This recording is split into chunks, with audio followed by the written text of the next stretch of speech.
Bismillahirrahmanirrahim. Alhamdulillahirabbil alamin wassalatu wassalamu ala asyrafil mursalin wa ala alihi wa sahbihi ajma'in. Assalamualaikum warahmatullahi taala wabarakatuh. Pada pertemuan kali ini insya-Allah saya Muhammad Nizwan bin Muslim akan berkongsi kepada anda semua berkenaan dengan suatu teori yang mendasari sistem tata bahasa ataupun nahu bahasa Arab sebagaimana yang diletakkan oleh para ulama yang bertanggungjawab dalam penggubalan sistem nahu bahasa Arab, iaitu teori ini dipanggil sebagai teori amil. Okey, kalau kita lihat bahasa Arab ini dalam kehidupan kita sebagai seorang muslim memang sangat sinonim dengan Al-Quran, iaitu sebagaimana bahasa Arab itu merupakan bahasa Al-Quran itu sendiri, sebagaimana dalam firman Allah Subhanahu wa taala dalam surah Yusuf dalam ayat yang kedua, inna anzalnahu Qur'anan Arabiyyan la'allakum ta'qilun. So daripada ayat ini jelas menunjukkan bahawa kepada kita, sebagaimana yang kita saksikan melalui pembacaan ayat Quran kita setiap hari, dan juga paling kurang pun kita baca ayat-ayat yang merupakan rukun qauli dalam solat adalah dalam bahasa Arab. Jadi bahasa Arab itu adalah bahasa Al-Quran. Dan bahasa Arab ini secara umumnya, sebelum kita masuk kepada topik kita pada hari ini, iaitu sistem teori yang mendasari nahu ataupun sistem sintaks bahasa Arab itu, bahasa Arab ini sebenarnya dah lama digunakan. Memang sudah lama digunakan sebelum Islam tu datang lagi dengan penurunan Al-Quran ke atas Nabi kita, Nabi Muhammad SAW. Jadinya bahasa Arab ini usia dia sangat-sangat panjang, dan diturunkan pula Al-Quran itu dalam bahasa Arab. Dan Nabi kita, Nabi Muhammad SAW itu juga pun bertutur dalam bahasa Arab. Jadinya, kalau kita lihat bahan bahasa sumber yang ulama dalam peletakan nahu ataupun sistem sintaksis bahasa Arab itu terdiri daripada 3. Oleh kerana tadi saya katakan tadi, bahasa Arab itu sudah muncul sebelum Islam datang. Maknanya salah satu sumbernya adalah pertama Al-Quran, termasuk juga Al-Qiraat Quraniyah. Ini kepelbagaian bentuk bacaan Al-Quran sebagaimana ianya diriwayatkan sehingga sampai kepada Nabi Muhammad SAW. Riwayat Al-Qiraat Quraniyah, sekalipun qiraat tersebut syazah, sebagaimana yang disebutkan oleh Al-Imam As-Suyuti dalam kitabnya Al-Iqtirah fi Usulun Nahw. So itu sumber pertama dia. Ini sumber data bahasa Arab yang digunakan untuk peletakan sistem nahu bahasa Arab. Yang keduanya adalah, kalau kita lihat tadi, kalamur Rasul, seolah-olah hadis Rasulullah SAW itu juga merupakan salah satu sumber dalil bahasa dalam bahasa Arab. Sekalipun begitu, nisbah penggunaan hadis, iaitu kalamur Rasul SAW itu dalam peletakan nahu bahasa Arab adalah sangat sedikit berbanding sumber yang ketiga yang saya akan sebutkan, iaitu ungkapan orang Arab, iaitu kalamul Arab. Sama ada ungkapan tersebut dalam bentuk puisi ataupun prosa, iaitu syair ataupun nathar. Jadinya, so bahasa Arab itu dia punya sumbernya, kalau tadi ungkapan orang Arab tersebut bermula daripada sebelumnya Islam, sehinggalah ulama menganggarkan sehingga ke 150 Hijrah. Okey, kalau melibatkan syair, sehingga syair yang dikeluarkan oleh Ibrahim bin Hurmah.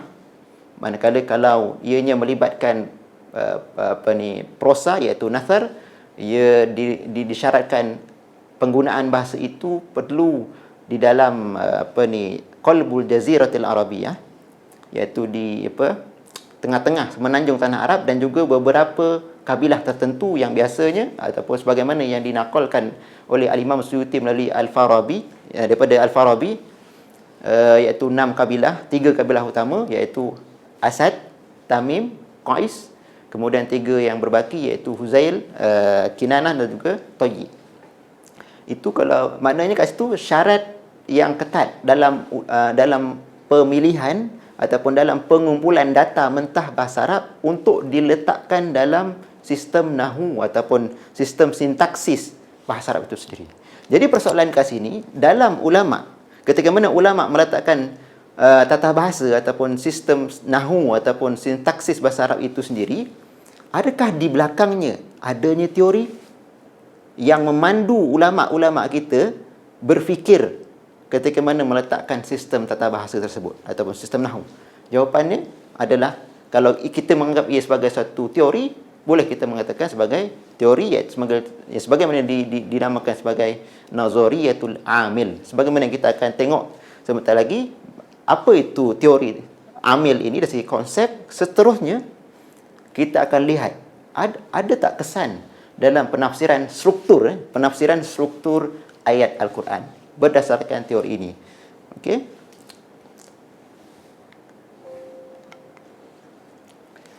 Jadi inilah objektif utama kita, iaitu kita cuba menyingkap, cuba memahami pemikiran ulama turas nahwu bahasa Arab yang bertanggungjawab dalam peletakan batu asas kerangka berfikir teori, iaitu teori amil terhadap nahwu yang kita belajar ataupun kita kaji pada hari ini, dan juga kesannya dalam penafsiran struktur ayat Al-Quran. Jadi inilah skop perbincangan pada petang ini, iaitu ada 3: penggubalan ilmu nahwu, kenapa perlunya sistem ataupun nahwu bahasa Arab itu digubal, kan? Kemudian daripada situ kita boleh lihat macam mana nahwu itu terfokus, seolah-olah dia terfokus kepada satu sudut, iaitu al-i'rab, sebagaimana yang biasa para penuntut ilmu dalam bidang bahasa Arab dan juga pengajian Islam. Kemudian bagaimana teori amil itu, konsepnya dan juga komponennya, prinsip utama, jenis-jenis amil dia, kemudian kesan teori tersebut dalam tadi saya katakan dalam Al-Quran, dalam penafsiran struktur ayat Al-Quran. Tapi saya akan cuba tunjukkan juga kesan terhadap nahwu atau satu pada pendidikan bahasa Arab, pedagogi bahasa Arab, dan juga nahwu bahasa Arab itu sendiri. Okey. Jadinya sebagaimana saya cakapkan tadi, bahasa Arab digunakan semenjak sebelum Islam datang lagi, kan? Oleh kerana itu banyak syair-syair yang peliknya ataupun yang istimewanya, syair-syair yang wujud pada zaman jahiliah yang dianggarkan oleh para ulama. Maknanya syair ini dalam bahasa Fusha, bukan bahasa pasar atau bahasa Ami. Dianggarkan usianya 150 tahun sebelum hijrah. Sampai hingga kini kita boleh baca dan boleh faham. Maknanya sistem nahwu atau struktur ayat bahasa Arab yang terkandung dalam syair tersebut tidak berubah langsung. Ini berbeza dengan bahasa-bahasa yang lain di dunia, ya.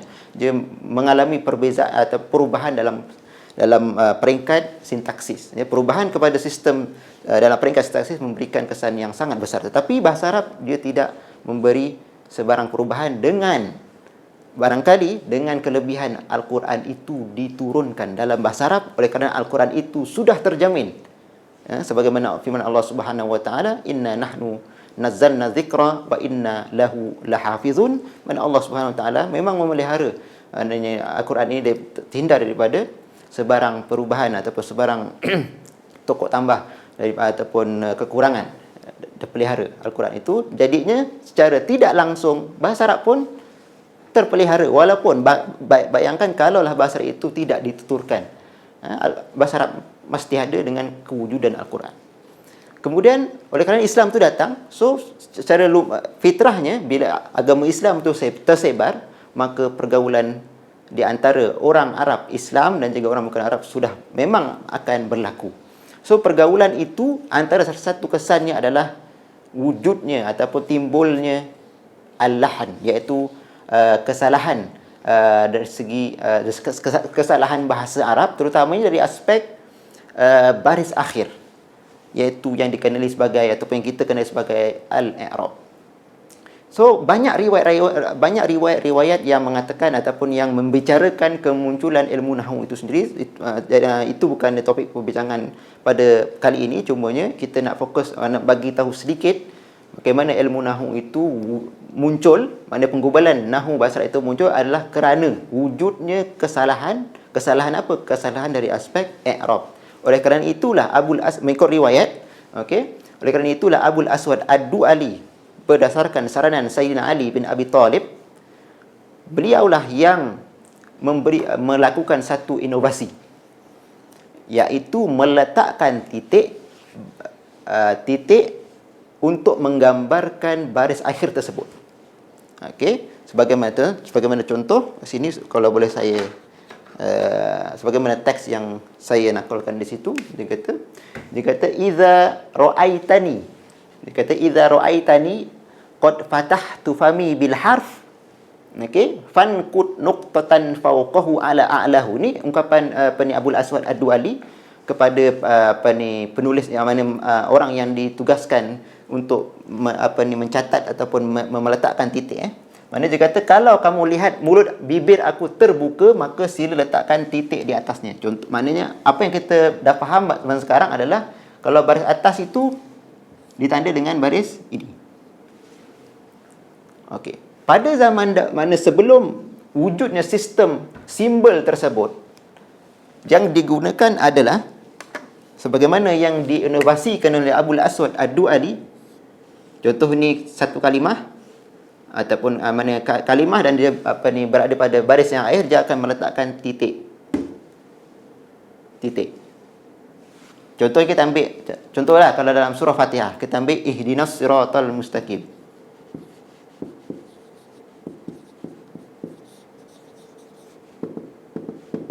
Okey. So pada ketika itu, titik yang membezakan ba ta tak ada lagi. Titik yang membezakan ba ta satu naktul i'jam. Naktul i'jam. Ya. Naktul i'jam tak muncul lagi. Yang maknanya yang mula-mula muncul, maknanya sistem yang boleh membantu keperluan mendesak pada ketika itu adalah, sebagaimana riwayat sebut, adalah sistem yang boleh menunjukkan baris akhir kalimah. Okey, sebagaimana kat sini fathah digambarkan dengan satu titik, letakkan, dia kata fangkut nuqtatan fawqahu ala a'lahu. So letak sirata kat sini contohnya ihdinas sirata mustaqimah. Okey, kemudian dia kata apa? Wa in dhamamtu fami fangkut nuqtatan baina yaday al-harf. Dia kata kalau kamu nampak aku memuncungkan bibirku, maka maknanya simbol kepada dhammah lah. Sebab dhammah fathah itu adalah saut. So kat situ macam mana dia nak memindahkan saut, iaitu suara, sounds, kepada simbol tulisan, supaya orang yang belajar bahasa Arab, orang yang belajar Al-Quran boleh tahu macam mana nak membacanya dengan betul. So bermula dengan naqtul i'rab. So dia kata kalau okey, manakala kalau dia berbaris dhammah, dia kata kalau aku muncungkan bibir aku, Abul Aswad Ad-Du'ali, kau letakkanlah tanda apa? Ini contohnya kalimah, kan? Dia kata baina yaday al-harf. Letak di antara dua huruf, di antara kedua tengah-tengah huruf lah senang kata. Kalau aku kebawahkan bibirku, maknanya baris kasrah lah. Okey, kalau baris kasrah, apa simbol yang digunakan? Yang Abul Aswad Ad-Du'ali inovasikan adalah letakkan titik di bawah kalimah tersebut, huruf tersebut, huruf akhir tersebut. Dia kata kemudian wa in makantu al-kalimata bitanwini faj'al amaratan dzalika nuqtatain. Kalau tanwin, sebagaimana kita tahu sekarang itu, okey, simbol yang kita tahu tu terkemudian. Okey, sama ada dhammah ke ataupun dhammatain atau fathatain ataupun kasratain ni. Pada ketika itu tak ada lagi benda macam tu. Abul Aswad kata, letakkan ada satu titik kalau baris atas, maka kat sini letakkan dua titik. Okey, kalau baris tanwin yang berada di bawah, dua titik. Okey, kalau dhammah kat sini, dhammatain, letak di antara dua. Okey, so tengok. Itulah sistem yang ada pada ketika itu untuk meletakkan titik pada huruf akhir kalimah yang mu'rab. Dia tidak membawa maksud, contohnya, maknanya baris yang sebelum dia. Tak, maknanya baris akhir saja. Sebab kenapa? Puncanya adalah masalahnya baris akhir i'rab. Berlakunya kesalahan pada baris akhir i'rab. Jadi macam mana para ulama untuk menyelesaikan masalah itu? So daripada masalah itulah problem statement dia ataupun daripada masalah kajian itu. Kalau sekarang kan masalah kajian gitu, jadinya dia punya penyelesaian yang diutarakan adalah melalui naqtul i'rab. Okey, jadinya kalau kita lihat begitu, jadi tolak penggubalan nahwu bahasa Arab, kita boleh katakan puncanya maknanya ada kewujudan baris, maknanya i'rab. Seolah-olah sistem okey, pada ketika itu itulah dia punya dia punya penggerak utama mengapa perlunya digubal sistem sintaksis ataupun nahwu bahasa Arab. Kita tak pergi lagi. Okey. Itu dia punya faktor dia. Jadi kat sana ada tak teori yang ulama guna dalam nak gubal nahwu ni? Kan mula ada isim, fi'il, harf contohnya kan. Okey, jadinya kalau kita lihat seolah-olah fokus utama adalah i'rab, kemudian ulama tak sampai ke situ saja. Dia akan cuba cari punca ataupun penyebab kenapa baris akhirnya baris hadapan ya. Kenapa ihdinas sirata bukan sirati, bukan sirata, kenapa bukan sirata? Kenapa? Dia akan tanya apakah yang memansubkan asirata contohnya. Tu dia mencari punca. Punca itulah ataupun operator. Operator itulah dipanggil amil. Okey, jadinya seolah-olah sebagai satu gambaran sahaja kat sini, bahasa Arab ni dia berbaris akhir, ada mempunyai baris akhir, yang baris akhir itu ada fungsi nahwu, ada fungsi sintaksisnya. Kalau kita lihat tengok perkataan Allah, perkataan lafzul jalalah, Bismillahirrahmanirrahim, Allah kan, kat sini dia berbaris genitive case dalam keadaan dia kasrah fi halatil jar, Allahi. Kemudian khatamallahu, perkataan yang sama tapi berubah baris jadi dhammah pula, iaitu dalam keadaan nominative case. Allah yukhadi'una Allah walladzina amanu. So dalam yang ketiga pula Allah kat sini fathah pula. Itu dalam kata nama. Cuba kita lihat kata kerja mudhari' pula. Walam yakul lahu kufuwan ahad. Tengok kat sini fi'il mudhari' kat sini okey, majzum, tanda je sukun. Okey, tandanya adalah sukun. Kemudian qala rabbi anna yakunu li gulamun wa qad balaghaniyal kibaru wa imraati aqir. Manakala kat sini yakunu, kat sini pula nominatif rafa' kan, dan juga dalam alamatnya adalah dhammah.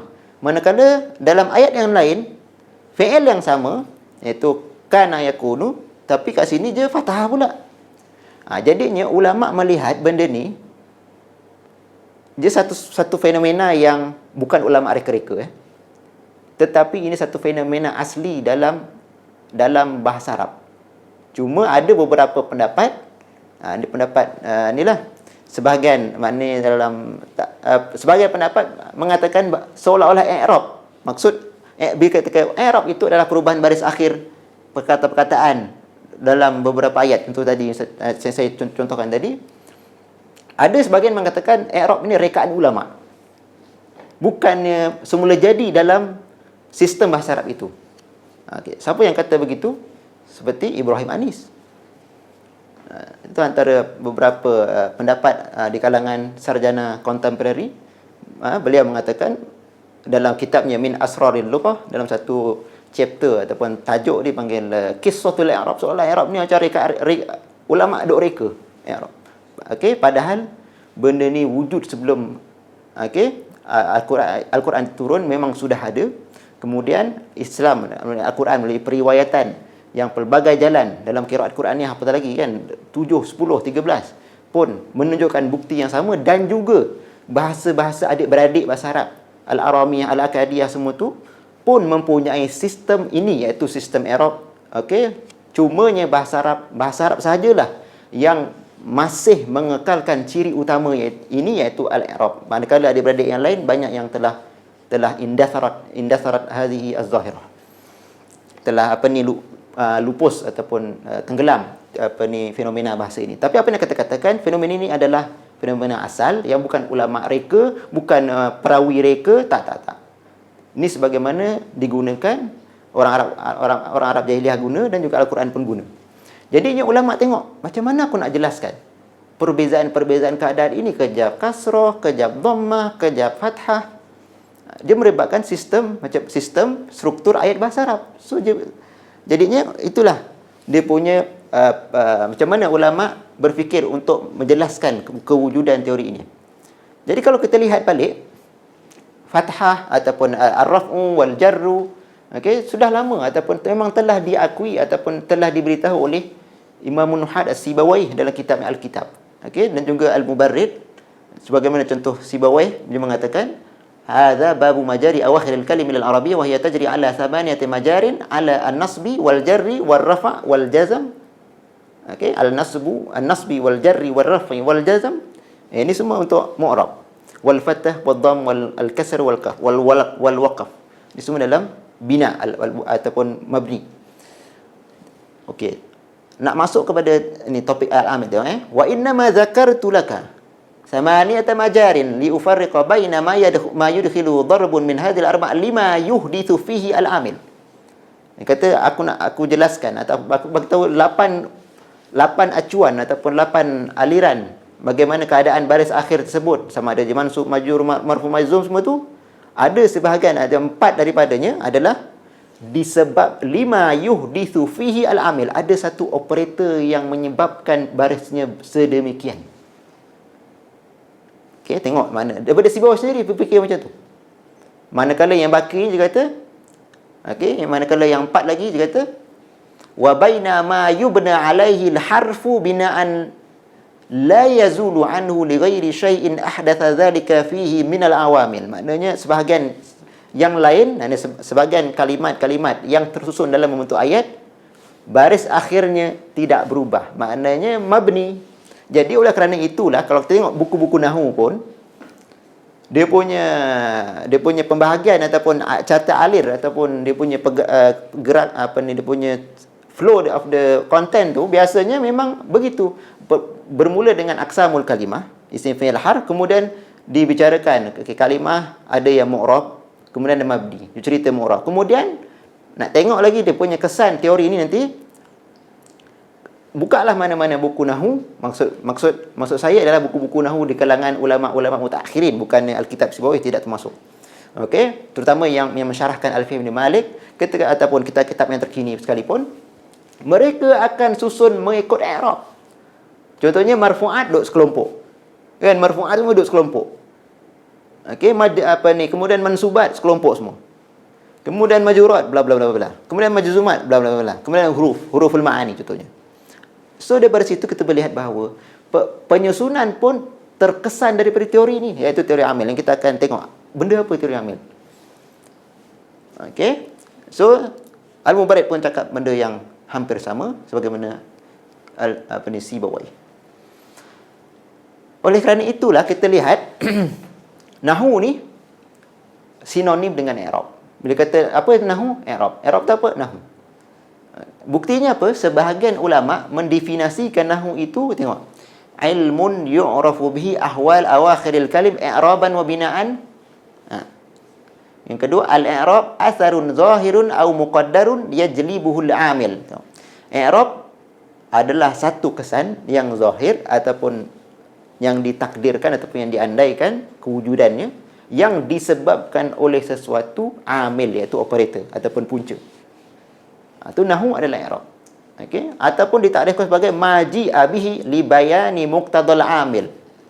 Tengok, makna perkataan itu datang dalam ayat untuk menjelaskan tuntutan operator tersebut. Maknanya puncanya contohnya kita ambil perkataan soal lagi ni. Okey, sebagai mudah untuk memberikan kefahaman di peringkat awal ni, izinkan saya menggunakan beberapa contoh mudah dahulu.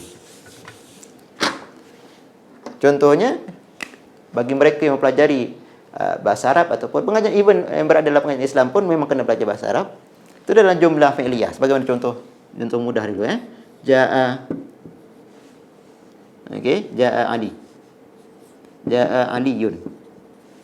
Jadinya dia kata maji abihi libayan muqtadal amil. Jadi Ali ni seolah-olah datang dalam ayat ni, disebut dalam ayat ni untuk memberikan keperluan. Ja'a ni perlukan kepada apa? Perlu kepada fa'il. Okey, fa'il apa? Baris dhammah dalam keadaan rafa'. Okey, fa'il tu marfu'. Okey, jadinya Ali itu datang untuk memenuhi keperluan muqtadal amil yang dizahirkan melalui keadaan al-i'rab. Jadinya seolah-olah dalam erti kata yang lain, arti kata yang lain iaitu Ja'a inilah yang memarfu'kan Ali. Saya ulangi sekali. Seolah-olah mengikut teori ini, nanti kita akan tengok lagi lebih detail. Ja'a ini yang memarfu'kan Ali. Seolah-olah Ja'a ini ada power, boleh menyebabkan Ali itu jadi marfu'. Persoalan ni, macam mana word boleh bagi efek kepada word yang selepas ni? Kalau contoh dalam sains, contoh bahasa yang mudahnya, kalau saya nak buat analogi, kalau saya baling whiteboard marker ni ke atas, apa akan berlaku? Dia akan jatuh ke bawah. Apakah penyebab dia? Iaitu daya tarikan graviti. Bagaimana ada jirim. So, maknanya boleh dijelaskan, maksudnya boleh dibuktikan, nampak dia punya kesannya melalui panca indera kita untuk diuji kaji dan dibuktikan. Persoalannya, kalau kalimah, macam mana persoalan?